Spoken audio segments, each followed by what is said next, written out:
کپتان کی audio leaks کے بعد امریکی سازش کی کہانی مزید پیچیدہ ہو گئی ہے۔ فواد چودھری کے بیان نے نیا پنڈورا باکس کھول دیا ہے۔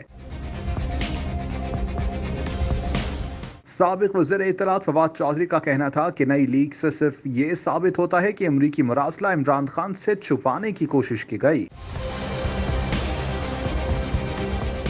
سماجی رابطے کی ویب سائٹ ٹویٹر پر فواد چودھری نے سابق وزیر اعظم عمران خان اور ان کے پرنسپل سیکرٹری اعظم خان کی آڈیو لیک پر بیان جاری کرتے ہوئے انتہائی پرسکون طرز عمل اپنایا اور ایسا ظاہر کرنے کی کوشش کی کہ جیسے چیئرمین پی ٹی آئی کی لیک شدہ گفتگو میں کوئی پریشان کن بات نہیں ہے۔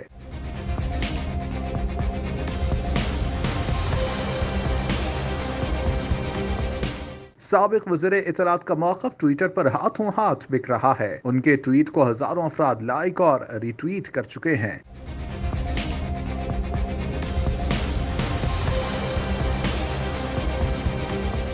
دوسری جانب متعدد صارفین نے فواد چودھری کی دلیل ماننے سے صاف انکار کر دیا ہے۔ ایک صارف نے ٹویٹ کیا، اب سب سامنے آ گیا ہے کہ تحریک انصاف والے کیسے جھوٹ بولتے رہے ہیں۔ ایک اور صارف نے فواد چودھری کو شرم دلاتے ہوئے تبصرہ کیا، نیازی صاحب تو سائفر کی تحقیقات مانگ رہے تھے، بیچ میں یہ ان کے لیے ایک کھیل نکلا۔